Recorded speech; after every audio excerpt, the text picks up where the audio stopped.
So when you start up Adobe Flash, it's going to look something like this. And in actuality, it's not going to look exactly like this. It's going to be set to Essentials. One of the first things to notice about or to know about Adobe Flash is that it has what it calls workspaces, or different settings essentially for what windows you're going to be able to see and what you're not going to be able to see. You can create your own workspace, obviously. Or you can just use one of theirs. For now, let's just use one of theirs. As you get more familiar with the program, you can start making your own custom workspace if you want. All you got to do is go up to where it says Essentials here and just change to Animator. When you do that, it gives you more windows. And these windows are all windows that we're going to be using once we start animating things. And so on and so forth. So just a couple quick things. Over here we have Properties, Library, Project. Those are important. We've got Colors over here. We've got Aligning, so we can align objects here. We have a Scene. And then right up here we've got Tools.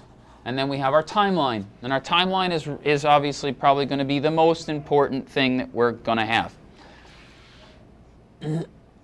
Now, when you're starting a new assignment or a new project, this can look a little bit daunting, okay, because there's just a lot of options here. But the one that's almost always default and highlighted is this Actionscript 3.0. That's what we're going to use. Just click on the top one under Create New. Boom. And once you do click that, well, apparently I have to click a little harder, this is what's going to pop up. You're going to get what we call a stage. It's more like just a piece of paper, okay? And this stage has some settings. If we go over here to our Properties tray and we look here, you can see some of the settings for it. Number one is our frames per second. We talked about this yesterday. Remember, 24 frames per second is that standard for film and animation. It's also that minimum that you would use to achieve smooth motion.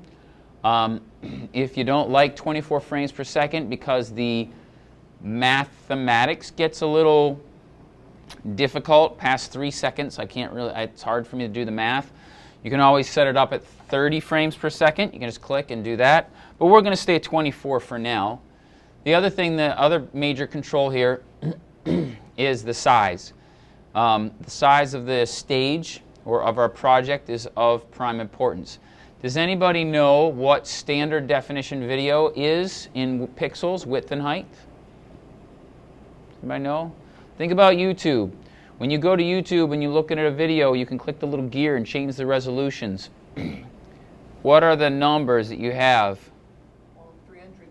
360, and that's below standard def. That's actually a pretty bad resolution, but it's okay for the web. What's the next one up?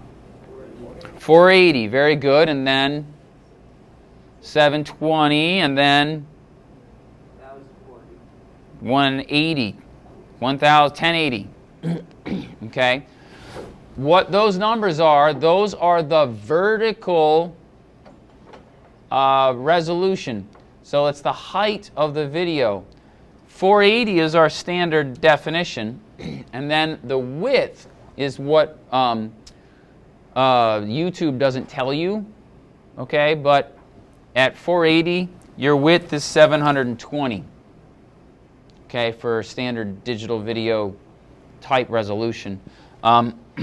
If you were doing, say, 720p, then your width would be 1280 by 720, okay? And as I change that, you can see this will change. The stage will actually change. So if I go to 720 by 480, you'll see how it gets smaller. Okay, so that's how you can change the stage size that's there. So I'm going to look here.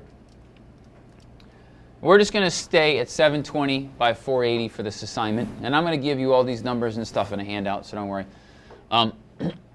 And you'll notice that once we've created a new assignment, we also have a layer up here. Now layers can be extraordinarily helpful, but for right now actually we're not going to worry about layers too much. Everything we're going to do is on a single layer. When we start getting into something a little more complicated, like let's say we have a background, trees and mountains in the background, that stuff should all be put on different layers. But for now, we're just going to draw a guy running in place. That's just going to be on our regular timeline. So I'm going to refer to the book that I've got here, the Animator Survival Kit. I showed you guys that yesterday. And I'm going to look at this running cycle that I have in front of me. And as I look at this running cycle, I see 1, 2, 3, 4, 5, 6, 7 frames that he's drawn down that are keyframes, okay, in this book. So what I'm going to do for now is I'm just going to layer out, and I'm going to do double that. So I'm going to layer out to 14 frames. So you can see here I go to 14 frames. Now if we're at 24 frames per second, 14 frames is roughly what? It's just a little bit more than half a second. Okay? But what I'm going to do is I'm going to basically make each keyframe is going to last 2 frames for now. And then we'll maneuver, we'll try and slow that down. Or we could even do it, since there's 7, we could even go to 21 frames. Let's do that. And then each keyframe will last 3 frames. Let's do that. So in order to get myself that ability to go out to 21 frames, I have to insert frames into the timeline. So I'm just going to go up here and I'm going to right click, and here you get a whole menu of stuff that you can do, and I'm going to insert a frame. Not a keyframe, just a frame. Now there's nothing on the layer, so it's kind of white and empty. But what I'm going to do now is I'm going to draw our guy. I'm going to draw the first of these versions. Now, I'm going to use a tablet. We have a few of these. Some of you may hate them. Some of you may like them. They are very advantageous for this sort of work. They just plug into the back of the computer with USB, and then they use a special pen, and it allows you to draw a little bit more like you're just drawing on paper. Okay? I don't have enough for the entire class, so you can draw your guys with the mouse too. And it's not hard, especially with what we're doing. We're not doing a lot of detail with this guy. We're just going to be doing outlines. Okay? But I want you to know that these are available if you want to use them. I actually probably wouldn't, except I want this demo to go a little faster. So I'm going to use the pen tool just because I want the demo to go fast. It would take me a little bit longer to use the mouse, but I could do that. So I'm just going to plug it into the back here where the USB ports are. All the computers have the software that they need for it. If I can get it in, there we go, to the plug. Now when you're drawing, what you need to do is you need to go here and you need to choose either the pencil or the brush tool. I'm going to let you choose whichever one you want. They both have some slightly different controls and a little bit of a different feel to each one. The pencil tool is a lot more precise, and you can kind of see when you click on it, you've got a couple of options over here. You can see it says object, it says pencil mode, okay, straight, smooth, or like inky, and then you also have where when you draw with the pencil, it'll make an object. We're going to keep that off for now. But let me just illustrate the difference in the modes for you. So here we've got a pencil, and if I draw like that, it just kind of angles. Did you see it change? It straightens out my lines, which is kind of cool. So if I just do a Z like that, you see how it kind of angles it out? Okay, makes them straight, which is kind of cool. If I go to smooth and I make the same shape, you can see how it kind of curves them a little bit more. See that? And smooths them out. And then ink will just basically do exactly what you do, except it smooths it out even more. It kind of, there's like no straight corners at all with the ink. So that's kind of nice. With the pen tool, let's go down here, or I mean the paintbrush tool. With the brush tool, you have some more options here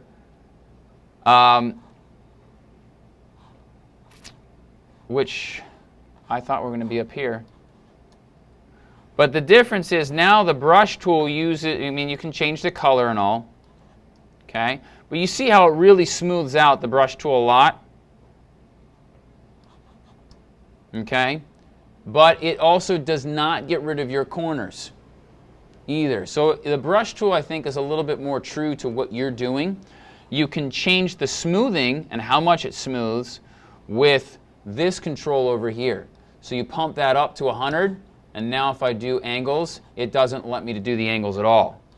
You see how that works? Obviously the smoothing is on way too much here.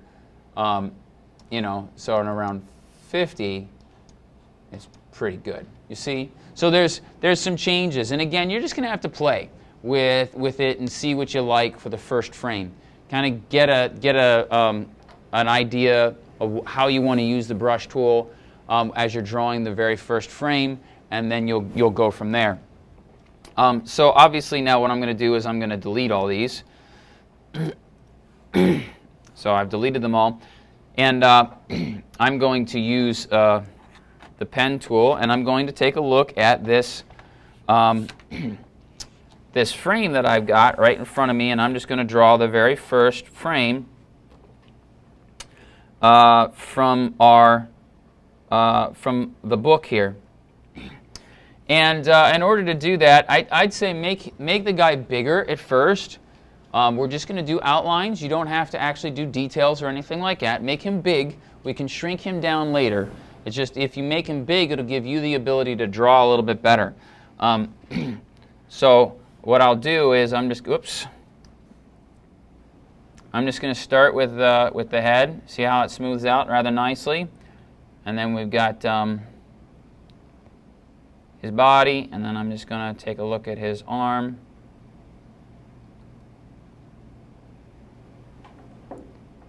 Like that. Ooh, see how the smoothing just really wrecked that, didn't it? So let me take the smoothing down a little more. You also might want to lift the pen up or stop clicking on the mouse, and it will finish the stroke for you. And now I'm just going to go down here. Here's his body, and then in the drawing, his leg just continues. And you can also, there's an eraser tool, so you can erase parts of your lines if you don't like them, which is rather nice.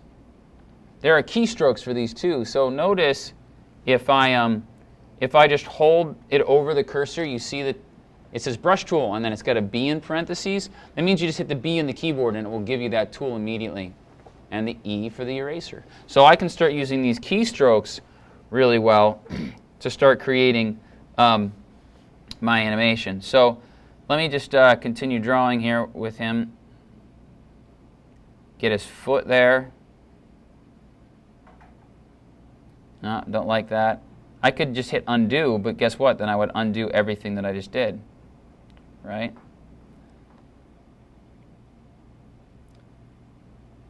Like I said, we're not going for an amazing thing here. What we're looking for is just the body. Okay. Oh, I forgot his hand.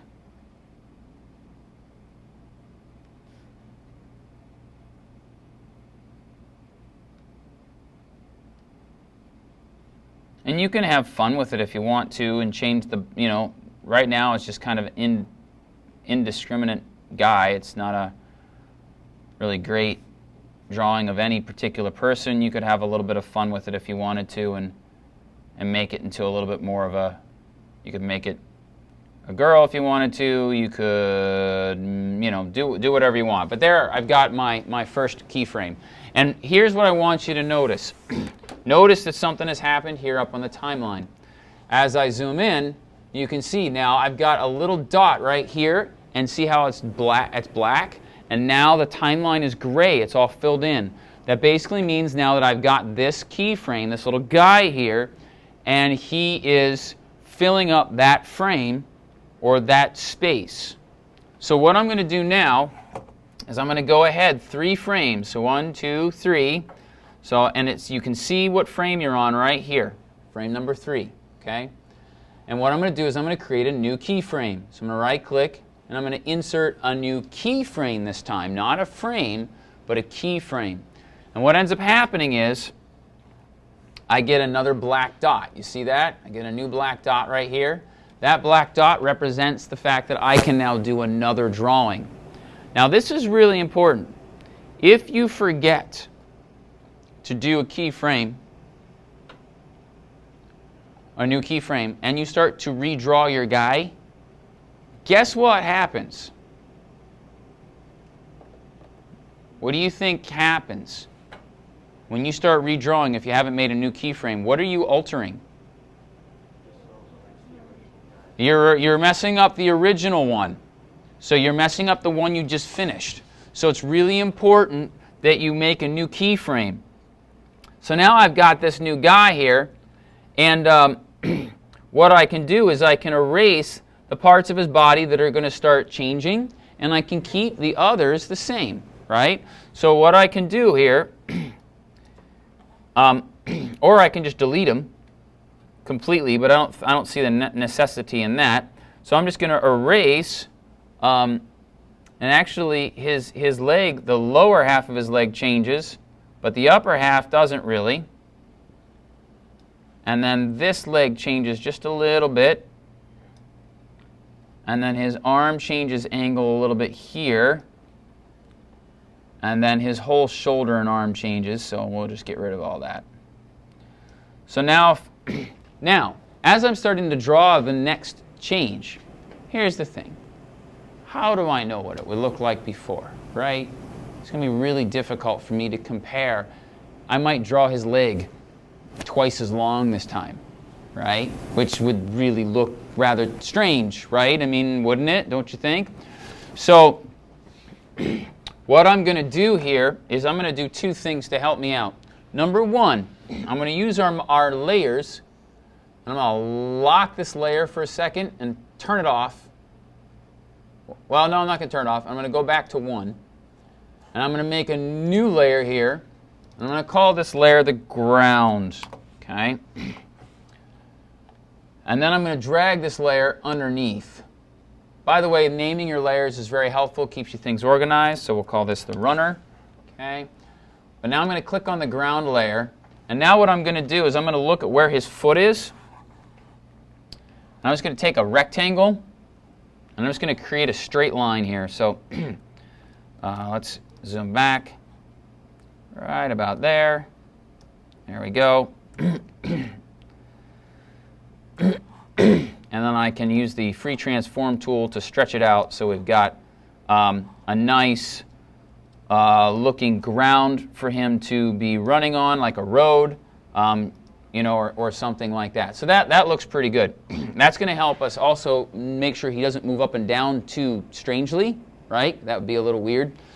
But now I get back to that other problem, whereas when I go to the next frame, you can see how he just kind of, I erased his arms and legs and they just kind of disappeared.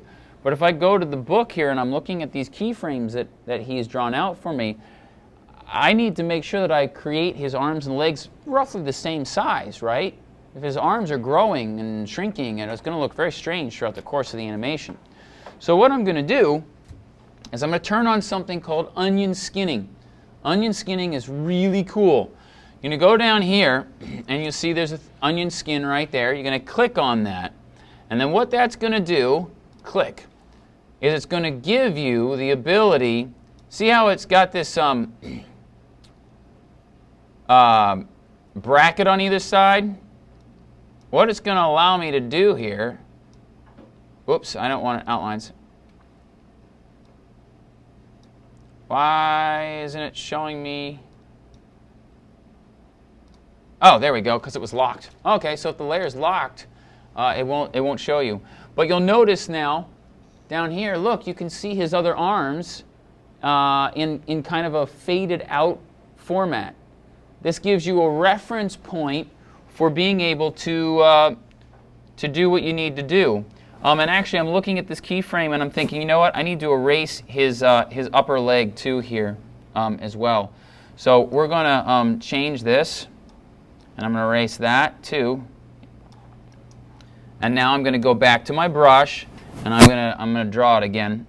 And this time, it's going to be like this. Now that's a little bit too much. And now his knee is going to be bent. See, now I'm drawing with the mouse, and see how it's not quite as nice?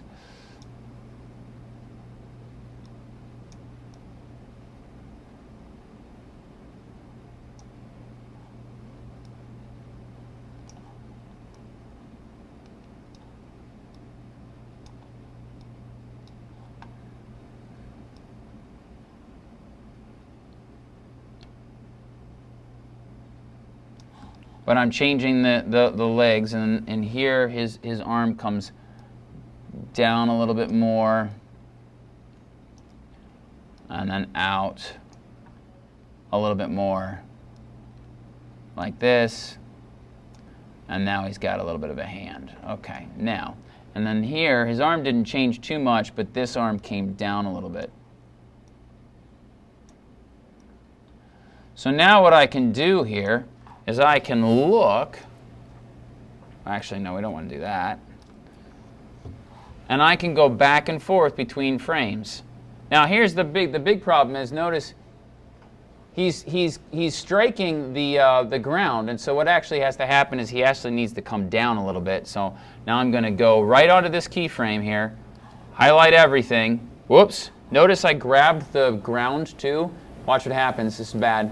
Flash will allow you to move things on different layers like that and take a chunk out of something. So that's really bad. So what I want to do is I'm going to lock the ground now with this little padlock here. Now I can't accidentally grab it. So now I'm just going to grab him, and if I highlight more than that, it doesn't matter. And I'm going to bring him down. So now he strikes, and you can see it looks really good right here. Okay. Oh, I forget how what the keys are for that. Anyway, you can see how he strikes that. So then I'm going to go 3 more frames forward. So 1, 2, 3, right click, and I'm going to insert another keyframe. Now I have to look at my next keyframe here, since I'm just copying from the book, but that's what we're going to do for right now. In the future, you might be required to do your own keyframes. And I'm going to have to again, take him, and I'm going to have to look at what I need to change. And I look at this, boy, a lot of things change at this moment. So I have to pretty much erase his arms.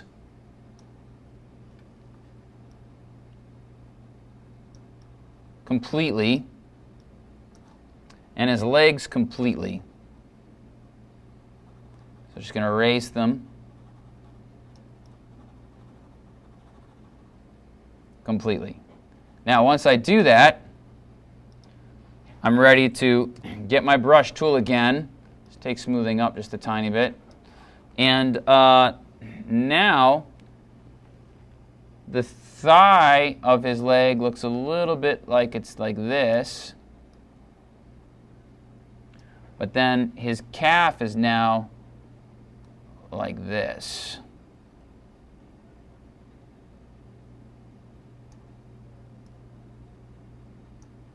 And his other leg is actually slightly in front of, and then coming behind here.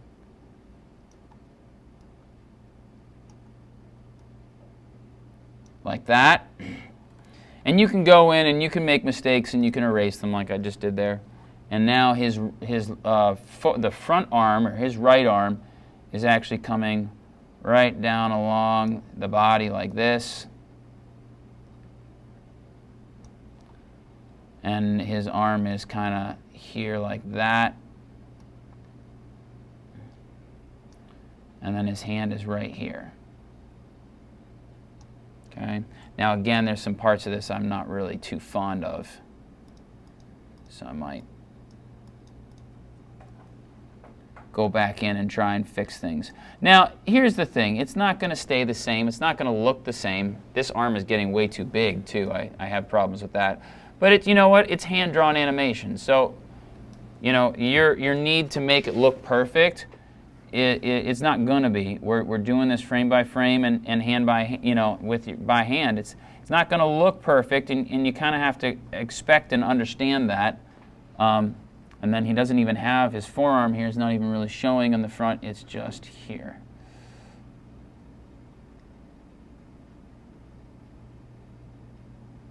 Okay, and now if I go along here with my keyframes,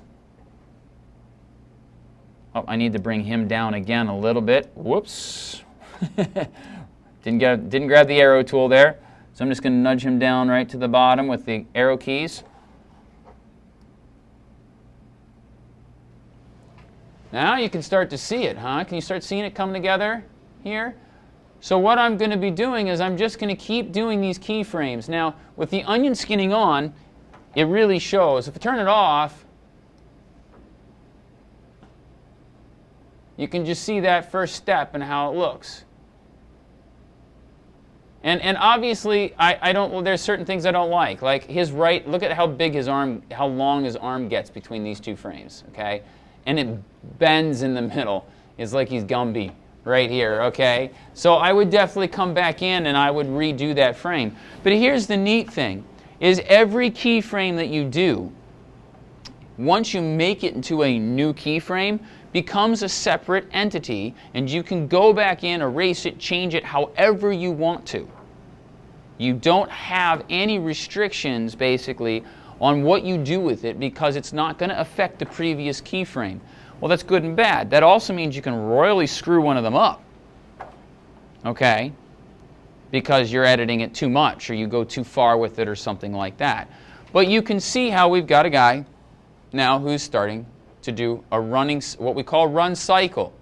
And what we're going to have to do is we're going to have to build this run cycle and do the 7 keyframes that we have. Now what's interesting is the 7 keyframes that we have here will actually only cover 1/2 of the run cycle.